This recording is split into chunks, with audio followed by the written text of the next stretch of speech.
Hi, I'm Stuart. Welcome to my YouTube channel, or welcome back. Thanks for viewing my video. In this video, I do the 8 Bookish Memories tag. I was tagged in videos by Pat at Book Chat with Pat, 8668, and Flossy at the Grape Jelly Library, Reney at Beyond Books, Suey at Suey's Book Banter, and Kelly at Books I'm Not Reading to this tag. This is a new and original tag created by Paul at the Accidental Bookseller. It's the 8 Memories book tag.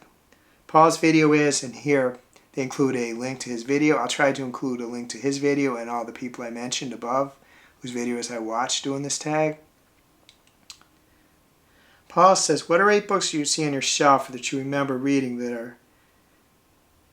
where that sight evokes powerful memories regarding moments in your life or key experiences? Similar to when you hear a song and it transports you in memory to a key moment or period in your life, what 8 books do the same for you and why? It's carte blanche on how much information someone wishes to impart or not.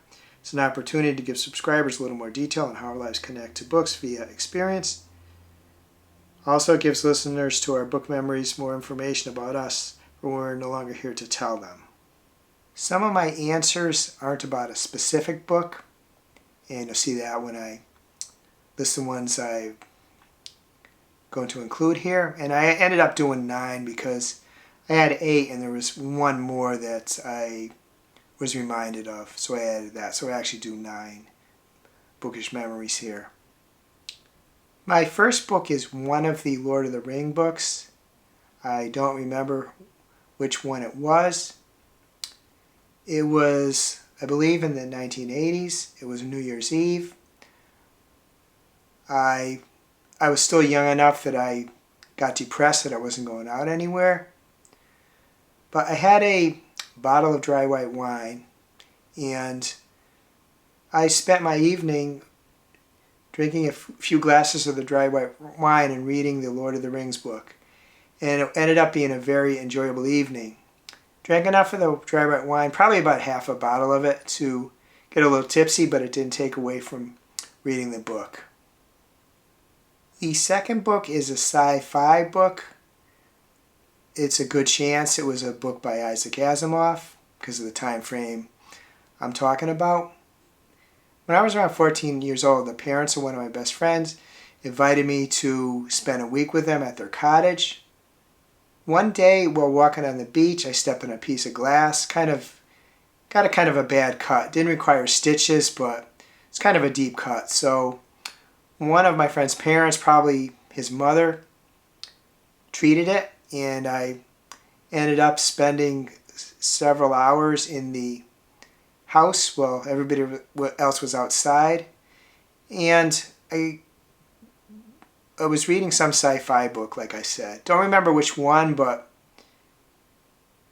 I just remember vividly that situation.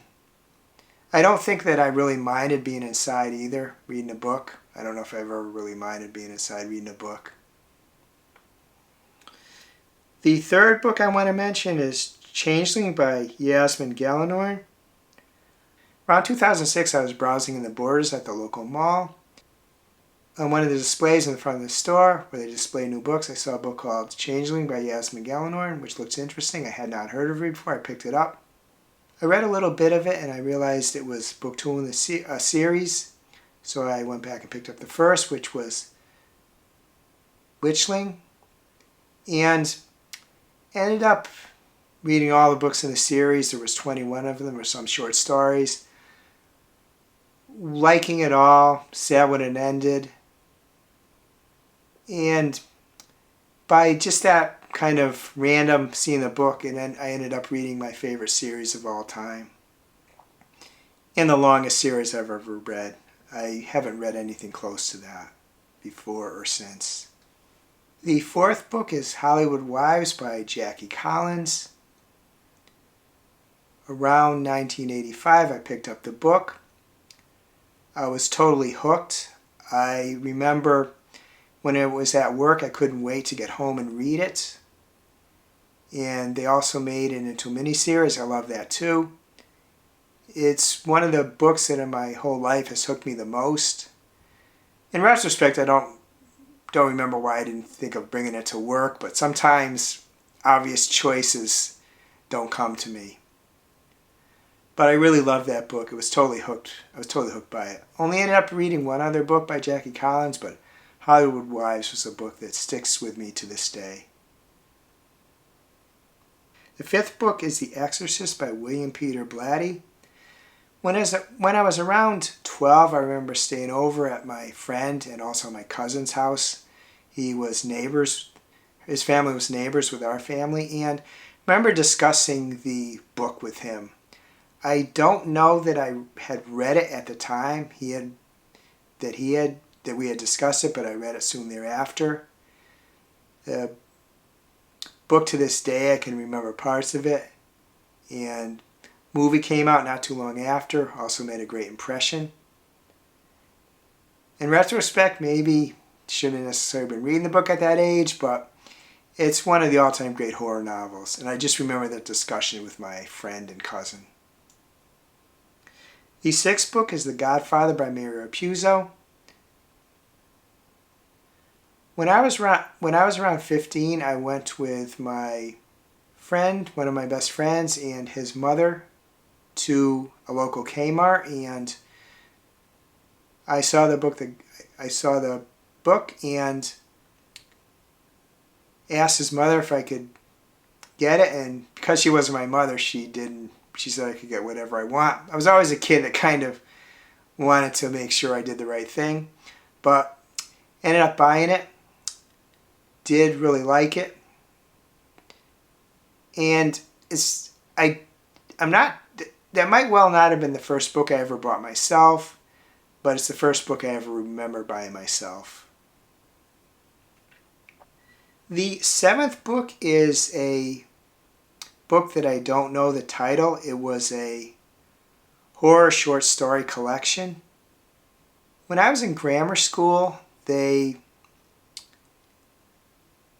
kids could get like a list of books that you could buy. Actually, your parents would have to take it home to your parents, and they'd have to sign off on it and give you a check. But you could choose books from these lists, and at some time later, maybe a month, it was different then. It wasn't like get something in a day or two, but you get your books.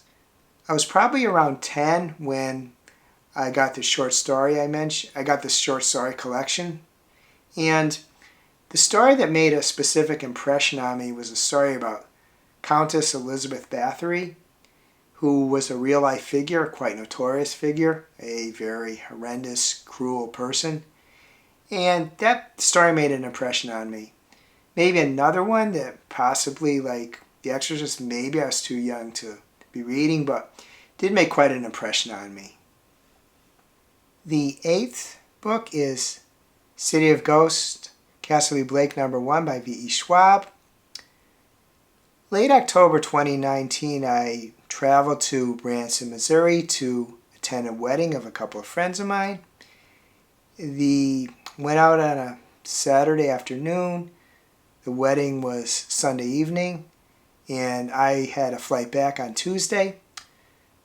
So I had Monday to myself.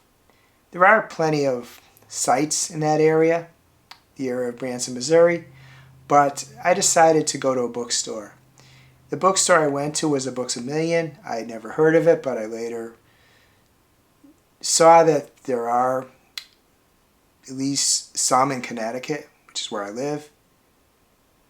But decided to go to this bookstore. Bookstore was in a strip mall close to the hotel where I was staying. So looked around a lot. Didn't want to buy a lot because I only had one piece of carry-on luggage, so I couldn't add too much to it. But I saw the book City of Ghosts and looked interesting. We were close to Halloween, so I wanted something kind of spooky. I did buy another book, which was a graphic novel. I can't quite remember the name of that one, but I really like City of Ghosts. I read the next 2 books in the series. I wish V.E. Schwab would continue it, but I have a suspicion she won't. So I really loved the book, and that was the first I ever heard of V.E. Schwab. I've still only read the 3 City of Ghosts books from her, but I do have some other ones to read. more that I'm aware of that I like to read. The 9th book is Purr-Fect Crime, edited by Carol-Lynn, Waugh, Martin Greenberg, and Isaac Asimov. Years ago, I read a short story collection, and in this short story collection there was a story about two men who, in a very unlikely about two men who were very different. One was an old man and the other was kind of a juvenile delinquent. But they came together to try to help animals that were held in captivity for cruel animal testing. And that story really stuck with me. I couldn't remember the book and I couldn't remember the story, but I've been doing some decluttering in my cellar and I came across the book here, Purr-Fect Crime, and I looked and I discovered that the short story was in there. It's called Animals by Clark Howard, and I read enough of it to see that that was a story I remembered. So I was really happy about that. The book itself is in pretty bad shape. There's water damage, and if I can, I'll maybe get a new copy of it, but it's the kind of book that maybe goes out of print. So despite it being water damaged, that story made such a strong impression on me that if I can't get another copy, I'll probably keep this book. Really happy I found this. I should mention too that the book is about cats. That's why you probably would figure that out by the title, Purr-Fect, but just to make clear, it is specifically a bunch of short stories about cats. The next thing is to tag people. First, I'm going to tag anyone who's watching this video. And I'm also going to tag a bunch of people in the description of this video. Just if you like to do this tag, it wouldn't necessarily have to be 8. I did 9. You could do 1 even. Some book that really brings back memories for you. If you like to do that, whether in a video or in my comments, please do so. If you don't have anything else you'd like to comment, please add a cat emoji. I hope you're having a wonderful reading week. I hope you're having a wonderful week in general. If you enjoyed this video, please give me a like, please subscribe, please hit the bell to get notified when I upload future videos.